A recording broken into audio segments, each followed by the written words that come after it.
Eu me chamo João Gabriel Avance, sou acadêmico do 10º período do curso de Direito da Univel e quem está hoje conosco nesse episódio é a Rosemary Teles, minha colega também do curso de Direito da Univel. Eu vou pedir, Rosemary, que você se apresente, fale um pouquinho, né, sobre o direito na sua vida, né, e sobre essa experiência que nós estamos, enquanto um grupo de trabalho, um grupo de estudo, levando aí para a sociedade um tema tão importante quanto o das famílias multiparentais e principalmente, no seu caso específico, da família monoparental. Olá, tudo bem? Também sou Rosimeire. É... eu fico feliz, né, por poder contribuir, né, Já vai daí para com frente. Tá? esse assunto. Eu fico feliz por contribuir, né, com esse assunto, pois eu me identifico, né, com a minha realidade, que sou mãe solo e, e eu acho muito importante, né, essas extensões que traz um pouco dessas experiências reais, o assunto aqui que a gente vai abordar hoje. Fantástico, Mary. Então, para a gente entrar realmente no tema, né? Você poderia compartilhar com a gente experiências, né, de como como tem sido, como começou a ser, como foi quando você se viu nessa situação em relação à vida prática, né?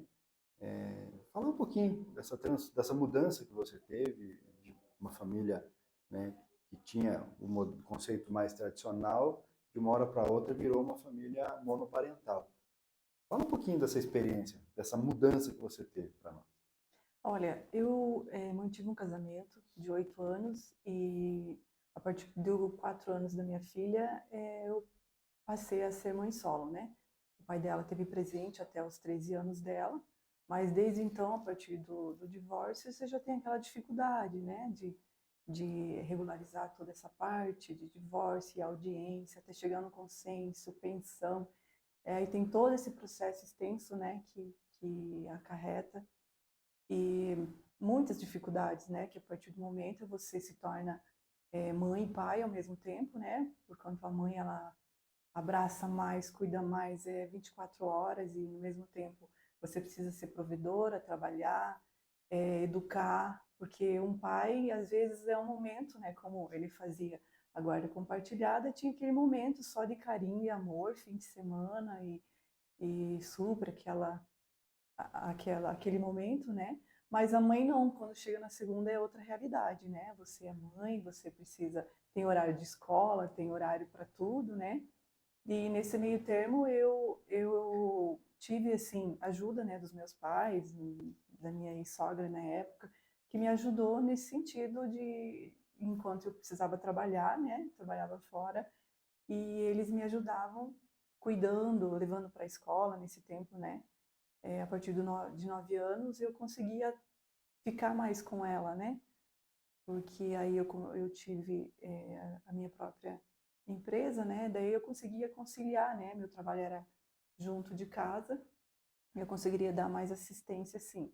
Mas por conta dessa dificuldade que a gente tem de manter uma família e tudo mais, minha filha, a partir de 1 ano e 7 meses, ela começou, já foi para a creche, já precisou, né? Para a gente poder dar conta da rotina diária. E é isso. E como você enxerga, assim, quais seriam as principais dificuldades, né? Você fez um apanhado muito interessante desse aspecto da convivência, né? Que muitas vezes a guarda compartilhada deixa o ônus todo de um lado e o bônus, vamos dizer assim, a parte mais afetiva, somente é favorecido aquele que tem menos tempo presente, né? E nesse contexto ainda, né? Quais as principais dificuldades que você encontrou no âmbito jurídico, se você teve alguma, né? Em questão de regularização de algo, enfim, e também nas questões sociais, né? Você comentou um pouquinho, né, sobre a sua rede de apoio com seus pais, a própria necessidade de empreender para poder, né, ter um pouco mais de presença na criação da sua filha. O que você diria em relação a esses desafios jurídicos e sociais, assim, mais focado? Olha, a questão jurídica é essa parte mesmo, né, de divórcio e regulamentação da pensão, né? Foi difícil, assim? Não, Foi nesse sentido, angustiante? O que você não. sentiu? Assim? dessa todo o conjuntura? processo é angustiante, né? Porque você precisa. Eu tive uma certa dificuldade em questão de pensão, né?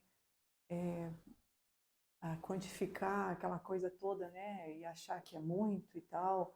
E ao meu ver, assim, isso não era negociável, né? Tipo, tinha aquela certa coisa meio pessoal ainda entre casal, né? Mas eu sempre levei numa boa, tentei fazer da melhor maneira possível. E essa foi uma das dificuldades. Em questões sociais, a gente sempre sofre um certo preconceito, até mesmo quando você divorcia, né? Tem pessoas que te cobram alguma atitude, ou foi culpa tua ou não foi, e tudo mais, né? Aí vem toda aquela pressão psicológica e tal, e até mesmo para você, com a filha, você tentar dizer, ó, não deu certo, né? Mas continuamos sendo família. Tem toda essa dificuldade e a sociedade julga mesmo, isso é normal. Nesses momentos você descobre quem são seus verdadeiros amigos, quem está contigo também. É, eu tive uma certa dificuldade, assim, por ser mulher, que não é em todo lugar que você cabe mais, não é em rodas de amigos, casais que você cabe mais. Cria-se uma certa até uma rivalidade entre as mulheres, assim, infelizmente. Mas eu senti isso, assim, tive essa dificuldade de me relacionar assim com as minhas antigas amizades e poucos assim continuaram na minha vida. É, e o que chama atenção na tua fala talvez seja a questão do mundo jurídico em relação a esses aspectos que não estão positivados, né, não estão prescritos nas normas, né? Que por mais que essa nova modalidade de família, que às vezes se impõe, né, a realidade se impõe, a convivência fica insustentável, enfim, precisa ter essa decisão, todo o contexto social muda e, na tua opinião, o direito, ele consegue dar conta disso? O que eu quero dizer? Por mais que o direito atribua formalmente alguns direitos, algumas, né, algumas questões bem específicas sobre o zelo para com a convivência e tudo mais, esse outro aspecto parece que o direito não cobre, né? Das tuas amizades que se modificaram, esse círculo de amigos que às vezes você não frequenta mais porque você não é mais aquele modelo. Você acha que o mundo jurídico tá indo no caminho de conseguir abranger esses aspectos ou não vai conseguir abranger? Como você enxerga essa relação da vida social, principalmente da mãe, né, em relação a toda essa estrutura que ainda não tá, o direito ainda não deu conta? Olha, no mundo jurídico é o que a gente se espera, né? Mas na realidade ele só é uma formalidade. Você só vai, a pessoa só sabe que é direito, que não pode, o que é proibido, o que pode. Eu acredito que é mais nesse sentido, assim, nesse aspecto, a conscientização vai de pessoa para pessoa, né? E as políticas públicas, né, elas te acolheram? Você sentiu a presença do poder público em relação à tua situação específica? Você precisou utilizar alguma estrutura pública, alguma diretriz do poder público, alguma providência mais relacionada às instituições, assim? Ou você teve que dar conta disso e como é que foi? O poder público se Olha, aproximou de você? na minha época eu não tive muito acesso, mas minha filha do 1 ano e 8 meses até os 4 aninhos, ela foi acolhida na creche, né? Que foi muito bom, assim, tive um retorno bom nesse sentido ali, né? Acolheram bem ela, então, assim, não tenho o que reclamar sobre isso, foi muito importante. Como eu tive essa rede de apoio que me acolheu e me ajudou, então eu não tive outros tipos de acesso. Fantástico, né? E para a gente finalizar, né? A gente falou das políticas públicas, a gente falou das dificuldades jurídicas, a gente falou das dificuldades sociais, né? Você falou um pouquinho dessa diferença, né? Em relação ao aspecto da monoparentalidade materna em relação à paterna, né? Talvez, óbvio, se fosse o oposto, né? São situações que podem ser parecidas ou não, enfim, né? Teríamos que falar com um pai monoparental para ver se é a mesma tendência, né? Uhum. Mas é muito interessante perceber isso, né, que por mais que esteja positivado tudo o que vai acontecer, a guarda compartilhada, o principal fardo, né, não de criar o filho, isso não é um fardo, mas o fardo social, né, acaba recaindo mais em quem está ali diretamente no cotidiano, né?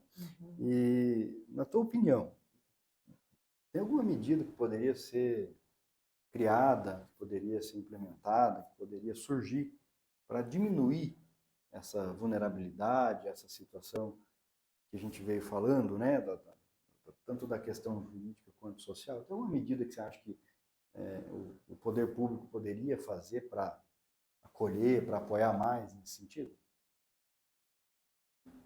Não sei responder. Não, o que que você acha, assim, o que que, por exemplo, faltou quando você se viu nessa situação e você acabou se apoiando muito na sua família, né, porque você talvez não encontrou outro lugar. Por exemplo, você teve que virar empreendedora, né? O que será que o poder público poderia ter feito? Ou, se você não enxerga isso também, né, falar a tua opinião sobre isso. Se tem algo que pode surgir, ou que poderia surgir, ou se ainda é muito obscura essa relação jurídica, social em relação à família monoparental. Olha, o que eu vejo, às vezes esse assunto de tipo uma mãe solo, essa sobrecarga que ela tem, ela meio que vira algo cultural. A própria sociedade ela te cobra isso. Você é mãe, você tem que dar conta. E eu sinto assim esse peso mais pro lado da mulher.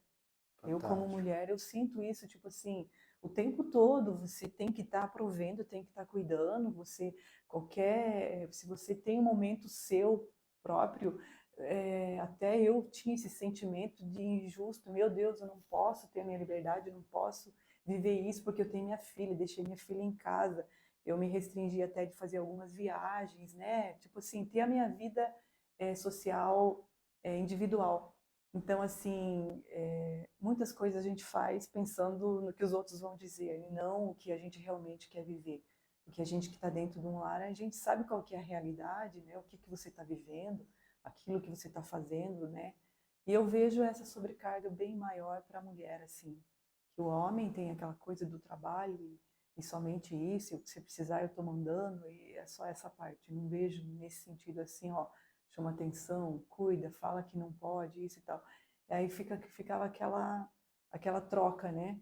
Aí você sai pela mãe ruim, brava, não deixa eu fazer nada, porque é desde pentear um cabelo já é torturante para um filho.